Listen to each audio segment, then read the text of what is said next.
Now, I'm a big Van Damme fan. I love his movies, particularly the early stuff. Bloodsport, Kickboxer, Cyborg, those kind of movies are all the ones I love.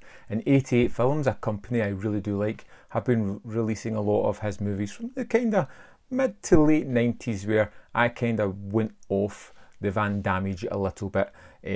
But thanks to the HMV sale with the 20% off, I ended up going for one that I hadn't seen in the longest while. And that was Street Fighter from 1994, and it'd been the longest while since I'd seen this movie. I remember it not being great, but I guess that's all about perception. What makes a good movie? Is it one that has good production standards, good story, or is it something you just get enjoyment out of? I get enjoyment out of Street Fighter. I was really on board with this one pretty early on. It had a ridiculously sized budget. 35 millions back in 94 is a lot of money, and it looks as if there's been a lot spent on this. There is a lot of familiar faces. There's even Benny the Jet, I'm sure I saw in a couple of scenes, and we just never get to see him fight, which feels like a waste not having him there. But this is a movie that knows exactly the kind of tone it's going for. It's a film based on a video game. It's already silly by proxy. It's a 2D fighting game with random characters and very little story within it. So how can you make something out of that? And I think they accomplish it remarkably well. And what gets me most is the way everybody just goes for it. You know, there's a little bit of tongue-in-cheek acting here and there, but you've got Van Damme being stoic and the lead guy, and you've got Raul Julia chewing up the scenery in every scene that he is, and it's thanks to that commitment that he has that just makes Bison such a memorable character. Even his funny, wacky delivery of certain lines is beautiful. It is perfect for that kind of character.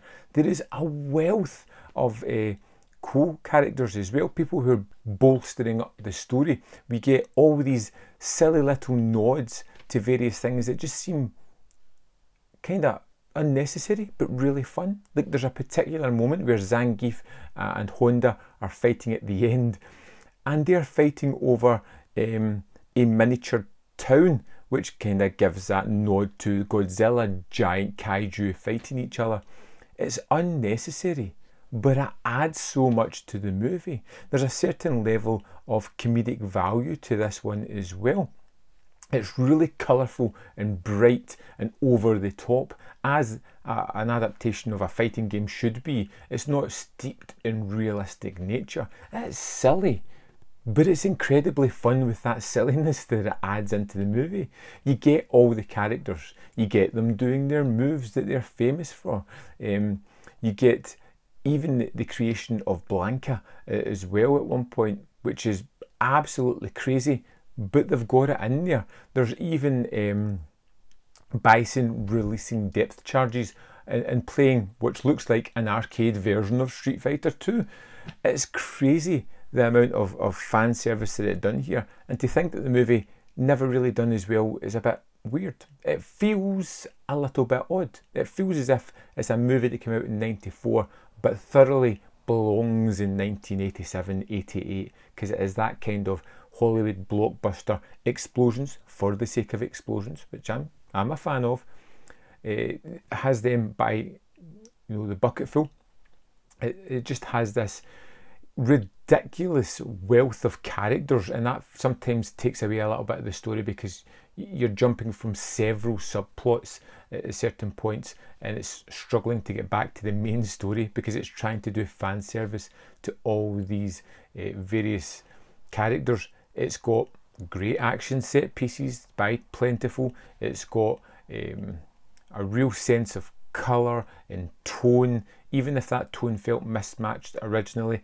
I had so much fun going back to Street Fighter. Iconic lines, iconic production standards.